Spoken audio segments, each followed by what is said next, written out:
ಕೈಗಾರಿಕಾ ಪ್ರದೇಶ ಸ್ಥಾಪನೆಗೆ ರೈತರಿಂದ ಜಮೀನು. ಅಧಿಕಾರಿಗಳ ವಿರುದ್ಧ ಧಿಕ್ಕಾರ, ಧಿಕ್ಕಾರ. ಬೇಕೇ ಬೇಕು, ಪರಿಹಾರ ಬೇಕು, ಬೇಕೇ ಬೇಕು, ಪರಿಹಾರ ಬೇಕು. ಪರಿಹಾರಕ್ಕಾಗಿ ಆಗ್ರಹಿಸಿ ಗ್ರಾಮಸ್ಥರಿಂದ ಪ್ರತಿಭಟನೆ.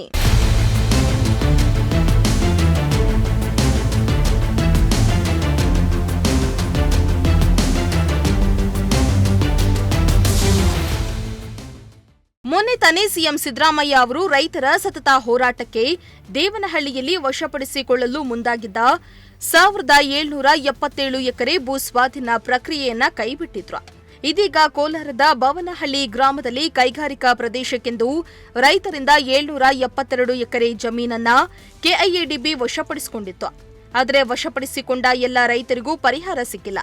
ಇದೇ ಕಾರಣಕ್ಕೆ ಮಾಲೂರು ತಾಲೂಕಿನ ಬವನಹಳ್ಳಿ ಗ್ರಾಮದಲ್ಲಿ ಗ್ರಾಮಸ್ಥರು ಪ್ರತಿಭಟನೆಯನ್ನ ನಡೆಸಿದ್ರು.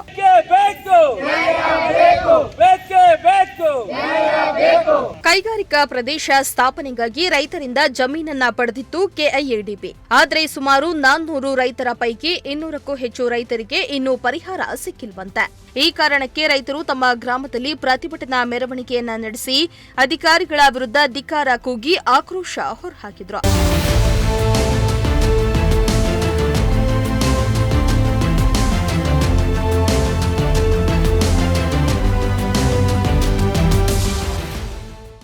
ಇದೇ ವೇಳೆಯಲ್ಲಿ ರೈತ ಮುಖಂಡರು ಮಾತನಾಡಿ, ನಮ್ಮ ಗ್ರಾಮದ ರೈತರಿಂದ ಕೈಗಾರಿಕಾ ಪ್ರದೇಶ ನಿರ್ಮಾಣಕ್ಕಾಗಿ ಜಮೀನನ್ನ ಸರ್ಕಾರ ವಶಪಡಿಸಿಕೊಂಡಿತ್ತು. ಆದರೆ ಕಳೆದ 6 ವರ್ಷಗಳಿಂದಲೂ ವಶಪಡಿಸಿಕೊಂಡಿರುವ ಜಮೀನಿಗೆ ಪರಿಹಾರ ನೀಡಿಲ್ಲ. ಈಗಾಗಲೇ ರೈತರ ಜಮೀನಿನಲ್ಲಿ ಕೆಐಎಡಿಬಿ ರಸ್ತೆ ನಿರ್ಮಾಣ ಮಾಡ್ತಾ ಇದೆ. ರೈತರಿಗೆ ಪರಿಹಾರ ನೀಡದೆ ಯಾವುದೇ ಕಾರಣಕ್ಕೂ ರಸ್ತೆ ಮಾಡಬಾರದು. ಪರಿಹಾರ ನೀಡಲು 6 ವರ್ಷ ಬೇಕಾ ಎಂದು ಆಕ್ರೋಶವನ್ನ ಹೊರಹಾಕಿದ್ದಾರೆ. ನಮಗೆ ಪಿ ನಂಬರ್ಗಳು ಪೇಮೆಂಟ್ ಆಗಿಲ್ಲ. ನಾವು ಕೇಳಕ್ಕೆ ಹೋದರೆ ಅವರು ನಿಮ್ಮ ಡಾಕ್ಯುಮೆಂಟ್ಗಳು ಸರಿ ಇಲ್ಲ, ನೀವು ಸ್ವಾಧೀನದಾಗಿಲ್ಲ, ಬೇರೆ ಬೇರೆ ಕಾರಣಗಳು ಹೇಳ್ಕೊಂಡು ಅವರು ಸುಮಾರು 6 ವರ್ಷಗಳಿಂದ ವಿಳಂಬ ಮಾಡ್ತಾ ಇದ್ದಾರೆ. ಇನ್ನೊಂದು ಮರಮಾಲಿಕೆ ಅನ್ನೋ ವಿಚಾರದಲ್ಲಿ ಬಂದಲ್ಲಿ ಈ 2019 ನಾವು ಸ್ಯಾಟಲೈಟ್ ಸರ್ವೆ ಮಾಡಿದ್ದೀವಿ, ಅದರಲ್ಲಿ ನಿಮ್ಮ ಮರಗಳಿಲ್ಲ ಅಂತ ಹೇಳ್ತಾರೆ. 2019 ಸ್ಯಾಟಲೈಟ್ ಸರ್ವೆ ಆಪ್ಷನ್ನೇ ಇಲ್ಲ. 2023 ಆಗಸ್ಟಲ್ಲಿ ಇವ್ರು ಸ್ಯಾಟಲೈಟ್ ಸರ್ವೆ ಅಂತ ಹೇಳ್ಬಿಟ್ಟು ಇದು ಮಾಡೋದು. ಇವ್ರು 2019 ಏನು ಮಾಡ್ತಾರೆ, ಜಂಟಿ ಸರ್ವೆ ಅಂತ ಹೇಳ್ಬಿಟ್ಟು ಮಾಡ್ತಾರೆ. ಜಂಟಿ ಸರ್ವೆ ಅಂತ ಮಾಡಿ ಜೇಮ್ಸಿ ಅಂತ ಮಾಡ್ತಾರೆ. ಈ ಜೇಮ್ಸಿ ಮಾಡೋವಂಥ ಅಧಿಕಾರಿಗಳು ಯಾರು, ಈ ಕೇಸ್ ವರ್ಕರು ಸರ್ವೇವರ್ಗಳು ಏನು ಮಾಡ್ತಾರೆ ಅಂದರೆ, ಎಲ್ಲೋ ಅವ್ರು ಬೇಕಾಗಿದ್ದ ಜಾಗಗಳಾಗ ರೈತನ ಇವ್ರನ್ನ ಕರೆಸ್ಕೊಂಡು ಅಲ್ಲೇ ಕುತ್ಕೊಂಡು ಅವರು ಸ್ಪಾಟಿಗೆ ಬರ್ದಿರಾ, ನಮ್ಮ ಜಮೀನು ಹತ್ರಕ್ಕೆ ಬರ್ದಿರಾ, ಇವ್ರು ಅಧಿಕಾರಿಗಳು ಏನು ಮಾಡ್ತಾರೆ, ಅಲ್ಲೇ ಬರ್ಕೊಂಡು ಎಷ್ಟು ಬೇಕಷ್ಟು 1 ಎಕರೆಗೆ ನೋಡ್ರಿ ಇಲ್ಲೇ ಇದೆ 200 ಗಿಡ, 250, 300, 350 ಗಿಡ ಜೇಮ್ಸಿ ಮಾಡಿಸ್ಕೊಂಡು ಇವರು ಪೇಮೆಂಟಿಗೆ ರಿಲೀಸ್ ಮಾಡಿಸ್ಕೊಂಡಿದ್ದಾರೆ. ಈ ಕೆಲವರು ರೈತರು ಏನು ಮಾಡೋರು, ಅವ್ರಿಗೂ ವಿಚಾರ ಗೊತ್ತಿಲ್ಲ. ಯಾಕಂದರೆ ಅವ್ರು ಸ್ಪಾಟಿಗೆ ಬಂದಿಲ್ಲ, ಅವ್ರಿಗೆ ವಿಚಾರ ಗೊತ್ತಿಲ್ಲದ ವಿಚಾರದಲ್ಲಿ ಅವ್ರು ಏನು ಮಾಡ್ತಾರೆ, ಸುಮ್ಮನೆ ಇದ್ದೋತಾರೆ.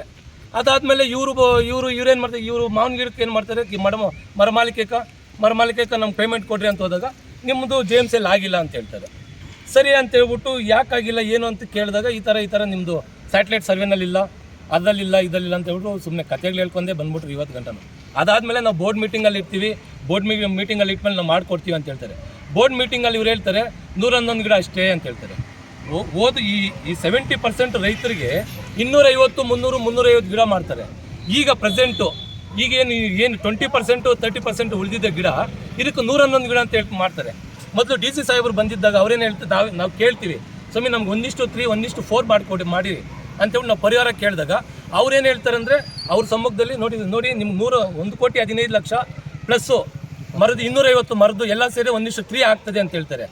ಆದರೆ ಇವಾಗ ಏನು ಮಾಡ್ತಾ ಇದ್ದಾರೆ ಅಂದರೆ, 111 ಗಿಡ ಕೊಟ್ಟು ನಮ್ಮ 1,15,00,000 ಕೊಟ್ಟರೆ 1:3, 1:4 ಎಲ್ಲ ಆಗ್ತಾಯಿದೆ, ನಮ್ಗೆ ಮೋಸ ಆಗ್ತಾಯಿದೆ. ಮಾಲೂರು ತಾಲೂಕು ಬವನಹಳ್ಳಿ ಗ್ರಾಮ. ಈಗ ನಾವು ರೈತರು ಪ್ರತಿಭಟನೆ ಮಾಡ್ತಿರೋದು ಒಂದೇ ಕಾರಣ ಸರ್, 6 ವರ್ಷದಿಂದ ವಿಳಂಬ ಮಾಡ್ತಾ ಇದ್ದಾರೆ. KIDB ಅಕ್ವಜೇಷನ್ ಆಗಿ 6 ವರ್ಷ ಆಗಿ, ಇದು 7ನೇ ವರ್ಷ. 2019 ಫಸ್ಟ್ ನೋಟಿಸ್ ಆಗಿದ್ದು. ಇಲ್ಲಿವರೆಗೂ ಪಿ ನಂಬರ್ಗಳು ಅವ್ರ ಕತೆ ಕೇಳೋರೇ ಇಲ್ಲ ಸರ್. ಕಿವಿ ಮೇಲೇ ಹಾಕೋತಾ ಇಲ್ಲ ಅಧಿಕಾರಿಗಳು. ಇಲ್ಲಿ ಪೋಡಿ ಮಾಡೋದಾಗಲಿ, ಇಲ್ಲ 39 ಮಿಸ್ಮ್ಯಾಚ್ ಮಾಡೋದಾಗಲಿ ಯಾವುದೂ ಮಾಡಿಲ್ಲ. ಇಲ್ಲಿಂದ ಕೇಳಿದ್ರೆ KDBಲಿ ಅವರು ತಾಲೂಕು ಆಫೀಸ್ ಮೇಲೆ ಹೇಳ್ತಾರೆ, ತಾಲೂಕು ಆಫೀಸಲ್ಲಿ ಹೋದರೆ KDB ಮೇಲೆ ಹೇಳ್ತಾರೆ. ರೈತರು ಎಲ್ಲೋಗ್ಬೇಕು, ಯಾರ ಹತ್ರ ಕೇಳಬೇಕು ಸರ್? 6 ವರ್ಷದಿಂದ KDB ಅವರು 1 ಸಿಂಗಲ್ ರೂಪಾಯಿ ಪೇಮೆಂಟ್ ಮಾಡ್ದಿರಾ ರೋಡ್ಗಳು ಹೊಡಿತಾ ಇದ್ದಾರೆ. ಅವ್ರ ಜಮೀನುಗಳಲ್ಲಿ, ರೈತರ ಜಮೀನುಗಳಲ್ಲಿ ರೋಡ್ಗಳು ಮಾಡಿ ಡೆವಲಪ್ಮೆಂಟ್ ಮಾಡ್ತಾ ಇದ್ದಾರೆ. ಮತ್ತೇನು ಸಾಯ್ಬೇಕಾ ಸರ್? ನೇಣು ಹಾಕೊಂಡು ಸಾಯ್ಬೇಕಾ ರೈತರು? ಒಂದು ಮದುವೆ ಮಾಡೋಕ್ಕಾಗಲ್ಲ, ಒಂದು ದ್ಯಾವರ ಮಾಡೋಕ್ಕಾಗಲ್ಲ, ಒಂದು ಮನೆ ಕಟ್ಟೋಕ್ಕಾಗಲ್ಲ, ಈ ಪರಿಸ್ಥಿತಿಯಲ್ಲಿ ಸಾಲಗಳು ಮಾಡ್ಕೊಂಡು ಬರೋ ರೈತರು ಹಾಸ್ಪಿಟ್ಲ್ಗಳು ತೊಂದರೆಗಳು ಸಾಲ ಮಾಡಿ ಮಾಡಿ ಮಾಡಿ ಸತ್ತೋಗಿದ್ದಾರೆ ರೈತರು. ದಯವಿಟ್ಟು KDB ಅಧಿಕಾರಿಗಳು ಆದಷ್ಟು ಬೇಗ ಇದಕ್ಕೆ ಪರಿಹಾರ ಕೊಡೋಂಗೆ ಈ ಕ್ಷಣದಲ್ಲೇ ಈ ತಿಂಗಳಲ್ಲೇ ಬಂದು ಆದಷ್ಟು ಬೇಗ ಪರಿಹಾರ ಕೊಡಬೇಕು. ಒಂದು ಪ್ರಾಬ್ಲಮ್ಮು. ಇನ್ನೊಂದು ಪ್ರಾಬ್ಲಮ್ ಏನಂದರೆ ಮರ ಮಾಲ್ಕಿದ್ದು 2019-20 ನೋಟಿಸ್ ಮಾಡಿದಾಗ ಜಂಟಿ ತನಿಖೆ ಆಧಾರದ ಮೇಲೆ JMC ಅಂತ ಮಾಡಿದ್ದಾರೆ.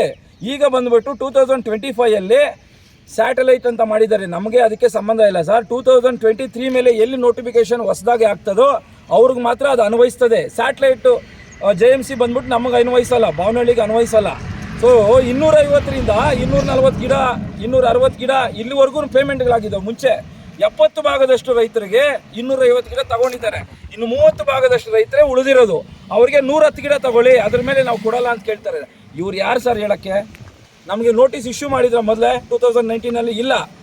ತುಂಬ ಅನ್ಯಾಯ ಮಾಡ್ತಾ ಇದ್ದಾರೆ ಸರ್ ರೈತರಿಗೆ, ತುಂಬ ಅಂದರೆ ತುಂಬ ಅನ್ಯಾಯ. Bureau report, Prajashakti TV.